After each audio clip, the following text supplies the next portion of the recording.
In 1945, the dust of the Second World War finally settled, leaving behind a broken, exhausted world. From the rubble of those ruined cities, two massive superpowers emerged, stronger than before: the United States and the Soviet Union. These two nations deeply distrusted each other. Instead of clashing on a traditional battlefield with tanks and infantry, their mutual suspicion fueled a different kind of war, one fought with science and rockets, directed toward the stars. Both countries aggressively recruited the greatest scientific minds from the war. The Americans secured Wernher von Braun, giving him a laboratory and a team to build bigger, more powerful rockets. The Soviet Union had its own counterpart, Sergei Korolev. He was a serious man who had survived years in a political prison. The Soviet government tasked him with leading their secret rocket program, keeping his identity hidden even as his ideas changed history. Von Braun and Korolev became the quiet engines driving this race. They never met, but every rocket one launched was a direct response to the other, locked in a high-stakes technological standoff fueled entirely by mutual fear. The opening salvo of this conflict fired in October 1957. From deep in the desert of Kazakhstan, a Soviet rocket roared into the autumn sky, catching the United States completely off guard. Inside was Sputnik, the first human-made object to reach space. As it orbited the Earth, this small metal sphere sent a steady, repeating radio signal down to the ground, a soft, rhythmic beep. In America, those beeps triggered immediate panic. People looked up at the night sky and realized an enemy object was flying over their homes every 96 minutes. If the Soviets could put a radio in space, they feared a weapon could be next. The space race had started without America even realizing it. The world's most powerful nation was suddenly in a desperate position, forced to play catch-up against a rival that seemed to be pulling ahead. The USSR pressed their advantage immediately.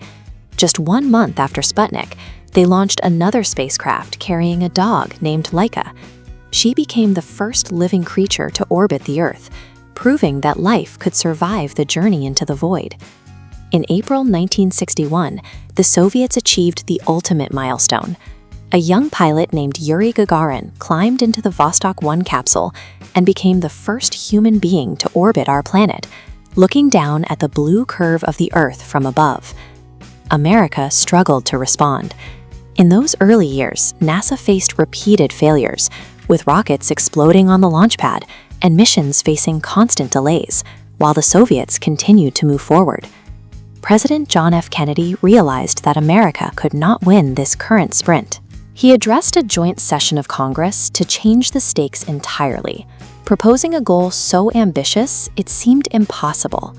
Kennedy promised that America would put a man on the moon and return him safely to the Earth before 1970. This declaration established the Apollo program and gave NASA a singular mission. Moving the finish line from low Earth orbit to the lunar surface shifted the momentum. Thousands of scientists and engineers now had a shared, unifying target, focusing the country's industrial power on a single point in the sky. But accelerating complex technology at such a breakneck, politically driven pace had deadly consequences. Both nations pushed their programs to the breaking point, and the strain eventually resulted in tragedy. In January 1967, a fire broke out inside the Apollo 1 command module during a ground test. The fire spread in seconds, claiming the lives of astronauts Gus Grissom, Ed White, and Roger Chaffee. Disaster struck the USSR just months later. Cosmonaut Vladimir Komarov died when the parachutes on his Soyuz 1 spacecraft failed during its return to Earth, causing it to crash at high speed. The Soviet program then suffered a quiet, fatal blow. Sergei Korolev, the indispensable mastermind who had led them from the beginning, died during a medical operation in 1966. Without Korolev, the Soviet lunar program lost its focus. While NASA spent 2 years rebuilding and making their spacecraft safer, the USSR began to fall behind, allowing a more disciplined American program to finally close the distance. By 1968, NASA was ready to return. Apollo 8 carried 3 humans all the way to the moon, where they looked down at its gray, silent surface for the first time. During that mission, astronaut William Anders captured the Earthrise photograph. Seeing our planet as a small blue sphere floating in the darkness changed how humanity viewed its own borders, creating a profound sense of connection. In July 1969, the race reached its climax.